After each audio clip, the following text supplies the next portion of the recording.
18-19 मई की दरमियानी रात को अपनी पोर्शे कार से दो बाइक सवार आईटी इंजीनियर्स को कुचलने वाले नाबालिग को जुवेनाइल जस्टिस बोर्ड ने निबंध लिखने जैसे मामूली शर्तों के साथ जमानत दे दी थी। घटना के बाद सोशल मीडिया पर लोगों का गुस्सा फूटा और महाराष्ट्र के डिप्टी सीएम देवेंद्र फडणवीस ने मामले को गंभीरता से लिया, जिसके बाद नाबालिग 22 मई को जुवेनाइल जस्टिस बोर्ड के सामने दोबारा पेश हुआ। पुलिस ने जुवेनाइल बोर्ड को दिए एप्लीकेशन में आरोपी की उम्र 17 साल 8 महीने बताई है और उसके खिलाफ वयस्क की तरह पेश आने का निवेदन किया है। आज भास्कर एक्सप्लेनर में जानेंगे कि क्या आरोपी नाबालिग के खिलाफ वयस्कों की तरह केस चलाया जा सकता है और ऐसा हुआ तो उसे कितनी सजा मिलेगी।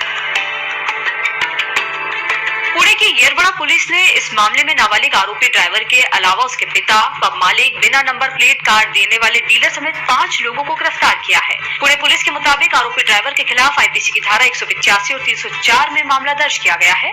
17 साल 8 महीने के आरोपी ड्राइवर ने पुलिस को बताया कि उसके पिता को बिना लाइसेंस गाड़ी चलाने के बारे में पता है। इसी आधार पर उसके पिता को भी गिरफ्तार किया गया है। पुलिस ने आरोपी के पिता के खिलाफ जुवेनाइल जस्टिस अधिनियम की धारा 75 यानी कि बच्चे की जानबूझकर उपेक्षा करने और धारा 77 के तहत बच्चे को नशीली शराब या ड्रग्स की आपूर्ति करने के जुर्म में मुकदमा किया है।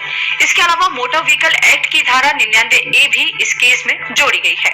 सोशल मीडिया और बाकी जगहों पर लोगों का गुस्सा देखते हुए महाराष्ट्र पुलिस ने जुवेनाइल जस्टिस अधिनियम की धारा 104 के तहत रिव्यू पिटीशन दायर कर कहा कि आरोपी नाबालिग को ऑब्जर्वेशन होम भेजा जाए या फिर रिमांड पर दिया जाए। पुलिस के मुताबिक अगर जुवेनाइल जस्टिस बोर्ड आरोपी ड्राइवर पर दोबारा से बालिग के तौर पर केस चलाने से इनकार करती है तो केस को ऊपरी अदालत में चुनौती दी जाएगी।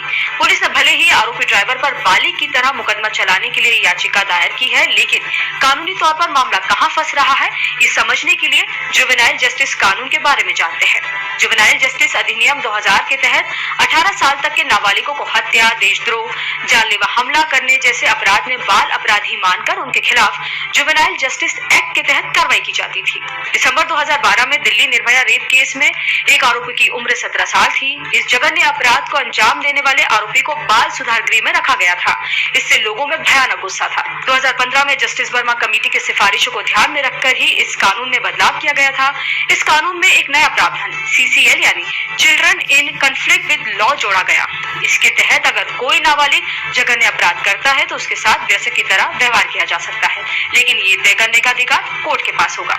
जघन्य अपराध के मामले में आरोपी को अधिकतम 7 साल तक की सजा हो सकती है। हालांकि सभी नाबालिग अपराधियों के मामले में ये लागू नहीं होगा। जुवेनाइल जस्टिस बोर्ड अपराध और उसे अंजाम देने के तरीके को देखकर ये तय करता है, जैसे अपराध को अंजाम देने के समय आरोपी की क्या मंशा थी, उसकी शारीरिक क्षमता कितनी है, अपराध के परिणामों को लेकर उसकी समझ कितनी है, अपराध करने के समय की परिस्थिति क्या थी। इस कानून के सेक्शन 18(3) के तहत यदि जुवेनाइल जस्टिस बोर्ड नाबालिग पर वयस्क के रूप में केस चलाने की सिफारिश करता है तो सबूतों के आधार पर कोर्ट आगे की सुनवाई करती है। मौजूदा मामले में पुलिस जुवेनाइल जस्टिस बोर्ड से आरोपी के खिलाफ बतौर बालिग केस चलाने की मांग कर रही है। अगर कोर्ट से इसकी इजाजत मिलती है तो गैर इरादतन हत्या के मामले में आरोपी पर केस चलेगा।